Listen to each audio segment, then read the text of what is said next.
Hello friends, आज की इस वीडियो में हम जानेंगे बच्चों, बड़ों और बुजुर्गों में यूज होने वाली एक बेहतरीन दवा के बारे में जिसका प्रयोग डायरिया यानी दस्त को रोकने के लिए किया जाता है और इसका नाम है रोसिकाडोट्रिल।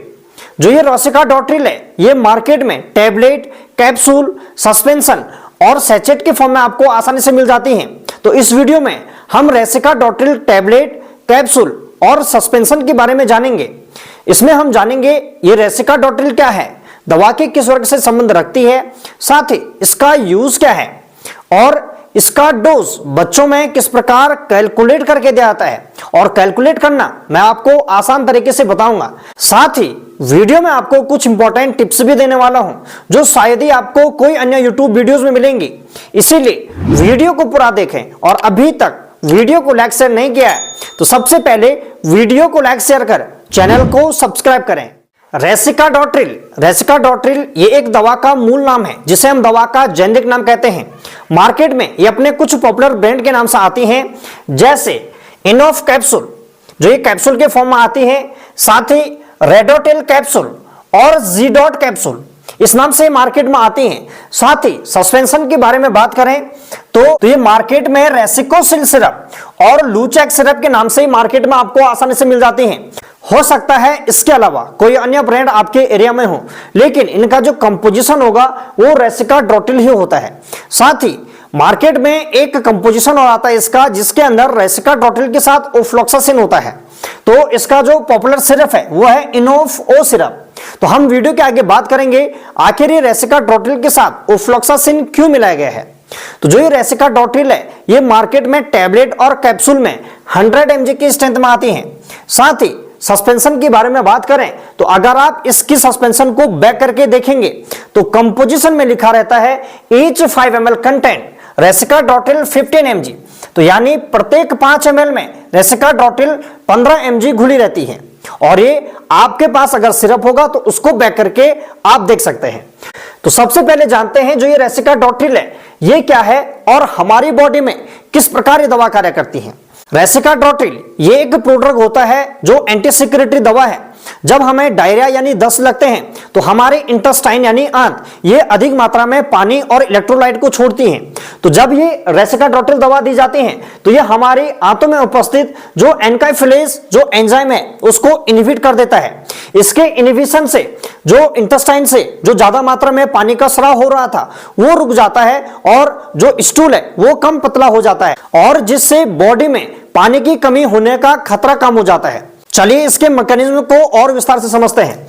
सामान्य कंडीशन में जो हमारे इंटेस्टाइन होती हैं यानी जो आंत होती हैं तो वे हमारे इंटेस्टाइन से सोडियम और इलेक्ट्रोलाइट को एब्जॉर्ब कर लेती हैं और ब्लड में भेजती हैं।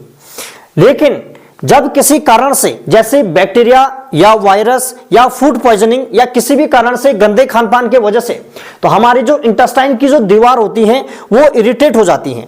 इरिटेट होने से ये सोडियम और वाटर को ब्लड में एब्जॉर्ब नहीं कर पाती है।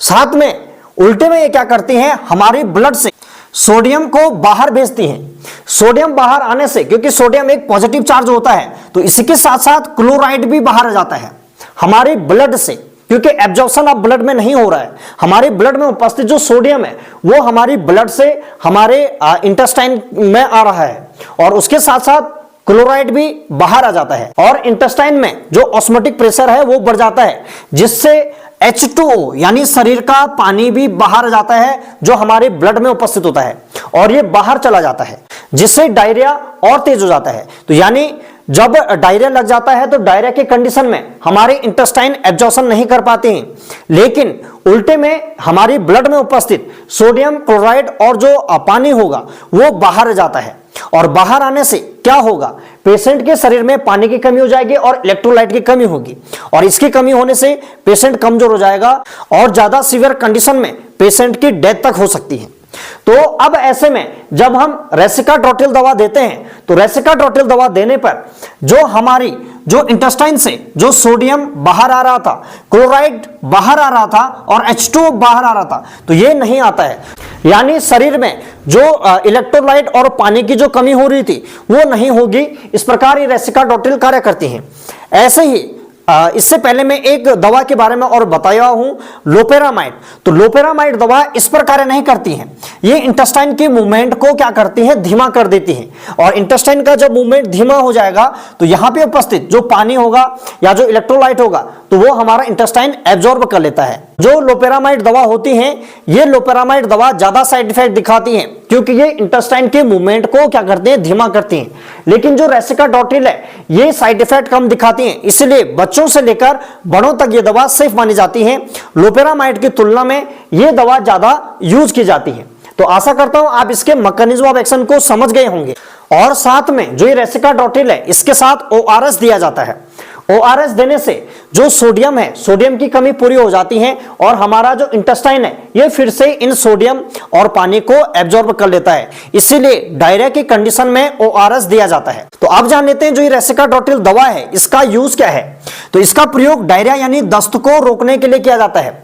एक्यूट डायरिया, किसी भी कारण से तीव्र डायरिया हो गया हो, चाहे वो फूड पॉइजनिंग हो, अपच हो या गंदे खान पान के कारण हो, तो एक्यूट डायरिया हो जाता है जिसमें पेशेंट को वाइटरी स्टूल आता है, बिल्कुल पानी जैसा स्टूल आता है। तो उस कंडीशन में इसका प्रयोग क्या आता है।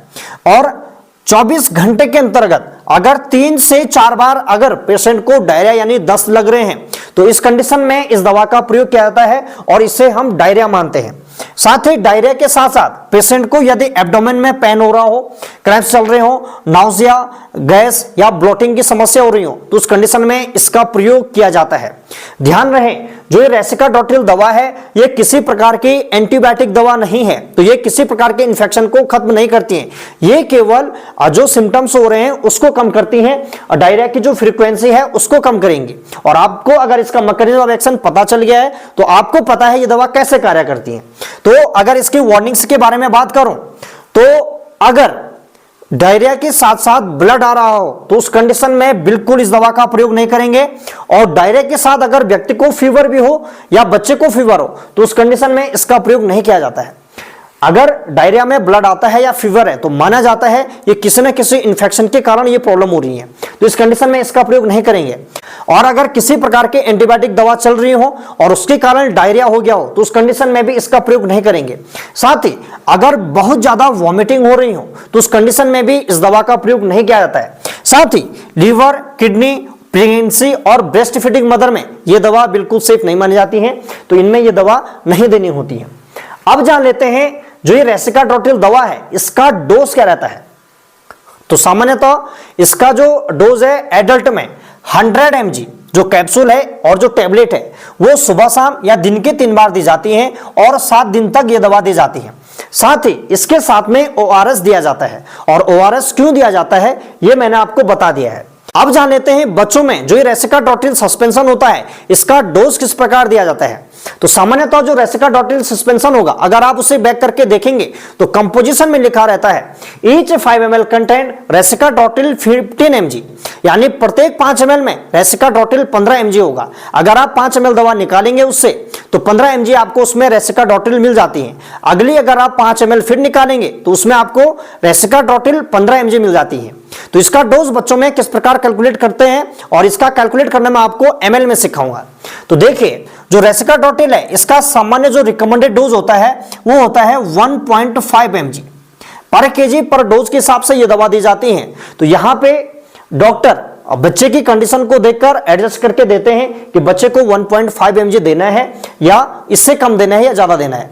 ये एक सामान्य रिकमेंडेड डोज है। तो वीडियो को देखकर किसी भी दवा का प्रयोग खुद से न करें, यह वीडियो केवल जानकारी के लिए बनाई गई है। माना अगर कोई बच्चा अब 12 kg का है और 12 kg के बच्चे को मुझे रेसिकाडोटिल दवा देनी है तो मैं कितना mg दूंगा और उस सस्पेंशन से कितना ml निकाल के दूंगा तो जानते हैं। तो सबसे पहले बच्चे का वेट इनटू रिकमेंडेड डोज, और रिकमेंडेड डोज है 1.5। तो अगर आप इसे कैलकुलेट करेंगे तो कैलकुलेट करके आपका आंसर आएगा 18 mg, यानी हम 12 kg के बच्चे को 18 mg ये दवा दे सकते हैं। और ये पर डोज के हिसाब से चलती है। तो डोज यानी ये 3 बार दी जा सकती हैं या 2 बार दी जा सकती हैं, वो बच्चे की कंडीशन पर निर्धारित करता है। तो सुबह शाम या दिन के 3 बार दिया जा सकता है। तो ये तो जान गए हम इसको mg में। अब हमने 18 mg को ml में निकालना है क्योंकि हमारे पास सिरप तो ml में है। तो किस प्रकार निकालेंगे। तो सबसे पहले बच्चे का वेट इनटू रिकमेंडेड डोज, और रिकमेंडेड डोज 1.5 इनटू कितनी ml में घुली मात्रा, तो बैक करके देखेंगे ईच 5 ml कंटेंट, यानी प्रत्येक 5 ml में घुली मात्रा, और 5 ml में कितनी मात्रा घुली है इसकी 15 mg। तो अगर आप इसे कैलकुलेट करेंगे तो ml में आपका आंसर आएगा 6 ml, यानी हम 12 केजी के बच्चे को 18 mg दवा देंगे, और 18 mg यानी 6 ml हम उस सिरप से निकालेंगे, तो उसमें हमें 18 mg दवा मिल जाती है। और यह दवा दी जाएगी सुबह शाम, या ज्यादा सीवियर कंडीशन है तो दिन के 3 बार। और इसके साथ मैंने आपको कहा कि ORS दवा भी दी जाती है, जिससे जो डायरिया की प्रॉब्लम है वो बिल्कुल ठीक हो जाती है। अब जान लेते हैं इस दवा के साइड इफेक्ट क्या होते हैं। तो सामान्यतः इसके बहुत कम साइड इफेक्ट देखे जाते हैं, कि ये बच्चों में सुरक्षित मानी जाती है लोपेरामाइड की तुलना में। तो एलर्जी हो सकता है, नाउजिया, वॉमिटिंग, हेडेक या कॉन्स्टिपेशन हो सकता है अगर ज्यादा मात्रा में या लंबे समय तक लिया जाता है। अब जान लेते हैं वीडियो के लास्ट में वो इंपॉर्टेंट टिप्स क्या है। डायरिया की कंडीशन में लोपेरामाइड की तुलना में जो रेसिकाडोटिल दवा है ये ज्यादा सेफ मानी जाती है बच्चों में। तो बच्चों में रेसिकाडोटिल दवा ज्यादातर दी जाती है। मार्केट में इसका एक कॉम्बिनेशन और आता है रेडोजेड सस्पेंशन, जिसके अंदर रेसिकाडोटिल के साथ जिंक सल्फेट होता है। और जिंक सल्फेट ये डायरिया में सबसे ज्यादा प्रयोग की जाती है और बेहतरीन दवा मानी जाती है। सामान्यतः 6 वर्ष से कम उम्र के बच्चों में अगर ज्यादातर डायरिया लग गया है तो शुरू में जो ट्रीटमेंट दिया जाता है वो दिया जाता है जिंक सल्फेट और ORS का। इसी से जो बच्चे की जो डायरिया की प्रॉब्लम है वो बिल्कुल ठीक हो जाती है। लेकिन आवश्यकता पड़ती है तो इसके साथ में रेसिकाडोटिल दवा दी जा सकती है। और रेसिकाडोटिल किस प्रकार कार्य करती है ये मैंने आपको बता दिया है। तो इस प्रकार ये रेसिकाडोटिल दवा दी जाएगी तो ये कंडीशन बिल्कुल ठीक हो जाती है। तो रेसिकाडोटिल साथ ही जिंक सल्फेट भी दवा दी जाती है, और जिंक सल्फेट का डोज कैलकुलेशन किस प्रकार किया जाता है इसके बारे में हम अन्य वीडियो में जानेंगे। साथ ही ORS भी ये दवा दी जाती है, और ORS के बारे में भी हम किसी अन्य वीडियो में इसके बारे में जानेंगे। साथ ही अगर पेट में क्रैम्प्स चल रहे हो, दर्द हो रहा हो, तो उस कंडीशन में डाइसाइक्लोमाइन दवा दी जाती है, और इस प्रकार डायरिया का ट्रीटमेंट किया जाता है। लेकिन ध्यान रहे, डायरिया में इन्फेक्शन के कारण डायरिया नहीं होना चाहिए, उस कंडीशन में यह दवा दी जाती है। तो इन्फेक्शन का पता कैसे चलेगा? अगर बच्चे को फीवर आ रहे हो या डायरिया में ब्लड आ रहा हो तो उस कंडीशन में बिल्कुल ये दवा नहीं दी जाती है, और डॉक्टर की सलाह पर ही ये दवा दी जाती है। तो जानकारी अच्छी लगी हो और वीडियो में कुछ नया सीखने को मिला हो तो वीडियो को लाइक, शेयर और चैनल को सब्सक्राइब करें। आपका अपना YouTube channel PN pharma tips.